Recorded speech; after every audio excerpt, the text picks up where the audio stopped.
Remember, folks, I'm just a Muppet in a chair. Don't take me seriously. Hey, what's up, Boomerites? It's good to see you. Welcome back. Today we're getting into a bit of a different reaction. This one is called The Incredible History of 8 London Streets. And it's by History Hit. I'll put a link for History Hit's channel in the description below this video for you guys. But yeah, doing something a little different today. I must give some credit to McJibbin. Shout out to McJibbin. I hope you're doing well, and keep up the good work. I was browsing around his channel. I was like, because he always reacts to interesting stuff. So I was like, maybe McJibbin can help me out without knowing he's helping me out. So I was browsing around his channel, and I was like, what's something interesting that's a bit different? And I came across this one. This is The Incredible History of 8 London Streets, which, must admit, don't know much about London, other than it's the biggest city in England. So this should be interesting. I'm going into this, you know, I'm probably not going to know much of anything in this video, but it looks interesting. So let's check it out. Like, subscribe, do whatever you guys want, and let's find out some facts here.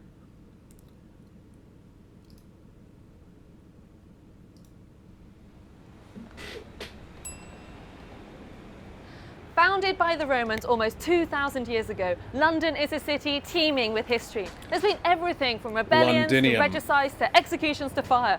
I've selected 8 of the capital's most historic streets where London's grisly past really makes it. For 4 centuries, Tower Hill was where nobles imprisoned in the Tower of London here met their gruesome ends. The street hosted its first public execution in 1381 when the Archbishop of Canterbury, Simon Sudbury, had his head hacked off by a mob in the Peasants' Revolt. The last was the beheading of the Scottish Jacobite rebel Simon Fraser, 11th Lord Lovat, in 1747. But there's more to Tower Hill than gory spectacle. One of the oldest parts of the city, it was the site of a Bronze Age settlement. I'm not gonna lie, the earliest public execution in London, I thought it would be much earlier, and then the last public execution, I thought it happened a little late. I thought that they might have stopped that by, you know, the 1700s, but I guess not. And is also home to remnants of the London Wall, built by the Romans to protect the city around 200 AD. Cute couple alert.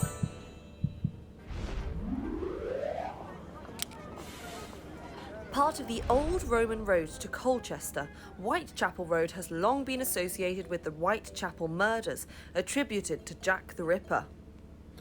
Ooh, I know him. In 1888, the body of one of the first victims, Martha Tabram, was found stabbed 39 times in the street's George Yard building. Around the same time, Joseph Merrick, known as the Elephant Man, was him displayed too. here as an attraction in the back room of a shop and later moved into the Royal London Hospital opposite. In 1936, Oswald Mosley and his British Union of Fascists were blocked from marching along Whitechapel Road during the Battle of Cable Street. The road's Blind Beggar pub is also famous as the spot where both the Salvation Army began in 1865 and where, 100 years later, the notorious gangster Ronnie Cray shot rival George Cornell. I know him too, Ronnie Cray. Holy shit. I have been asked countless times to do a movie reaction to Legend with Tom Hardy where he plays the Cray twins. And trust me, I've seen it many a times. It's probably my favorite Tom Hardy performance of them all. I'm a big Tom Hardy fan. But that movie was just fantastic, I must say. The ancient heart of the UK capital, the City of London is brimming with history, and Cornhill is one of the most important thoroughfares. At one end sits the neoclassical Royal Exchange building, once a hub for city traders. At the other is the Christopher Wren's 1667 St. Peter upon Cornhill Church, which claims to occupy London's oldest Christian site, dating from 179 AD. Running off it, Change Alley was the site of Jonathan's and Garraway's coffee houses, where the city's original traders started in the 17th century. The former was the first place to post share and commodity prices in 1698, while the latter was the first place in England to sell tea. Really?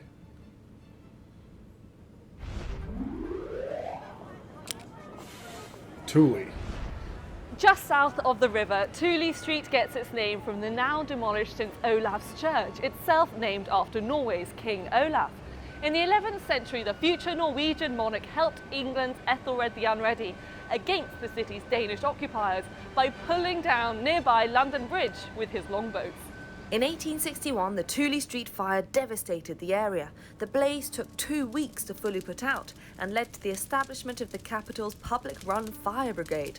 In 1921, it was Ernest Shackleton's Polar Explorer vessel Quest, which was refitted here in Hayes Wharf. Famous residents here have included the romantic poet John Keats, who lived nearby while studying medicine, and George Orwell, who slept in a Thule Street doss house before writing Down and Out in Paris and London.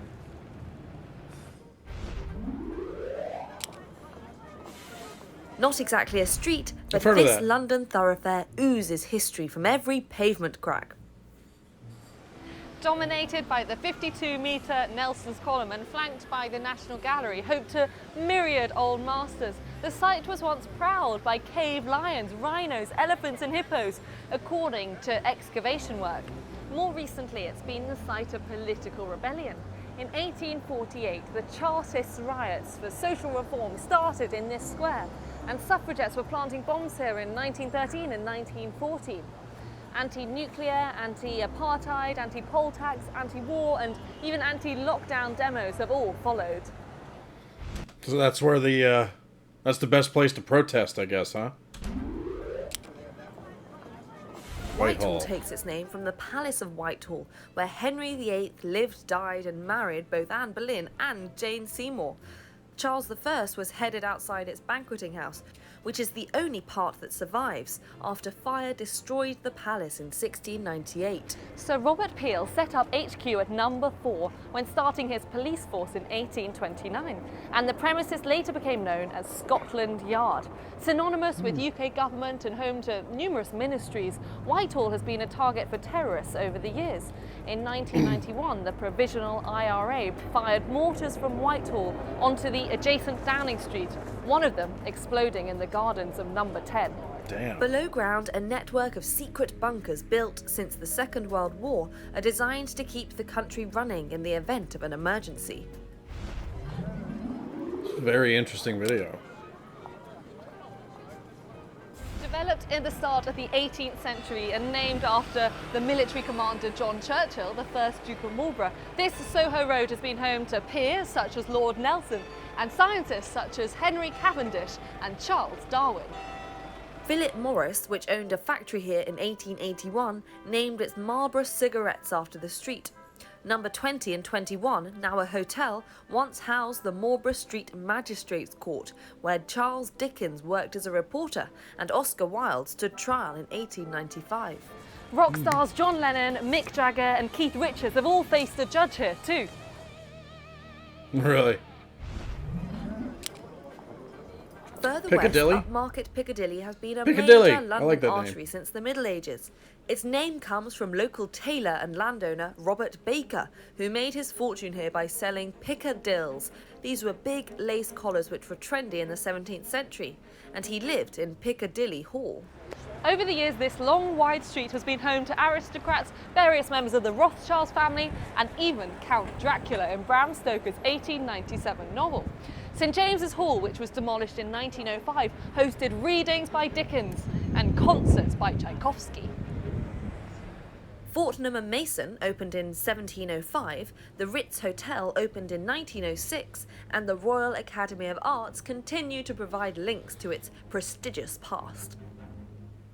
So there you have it, London's most historic streets. Thanks so much for watching, and don't forget to click subscribe. Hey. Interesting. I just might. Oh, let me turn this off. London's 8 most historic streets. Anybody got issue with that? I mean, there's tons of streets in London. Are those the top 8? I imagine most of those are. But maybe somebody can throw a street name in the comments below and share some interesting information about it that's historically significant. But yeah, I love videos like this. These are the type of videos that I would binge, like on my own spare time when I'm just on my phone looking at interesting videos on YouTube. Even before I started this channel, I was a YouTube junkie, and most of my video feed was filled with random historical stuff. That's why I like Mark Felton Productions channel so much, is it's obscure history that most people wouldn't know about, which I've mentioned his channel several times. I'm a big fan of his channel. But this was interesting. It's interesting that it has, it goes street by street, not just historical facts about London itself, which makes it a bit more interesting to me. But I hope you guys enjoyed the reaction. Remember to like, subscribe, do whatever you guys want. And if you got any more suggestions for historical videos, by all means, drop them in the comments below. Anyway, I'm King Boomer, and I'm out of here, folks. I'll see you guys next time. Peace out, Boomerites.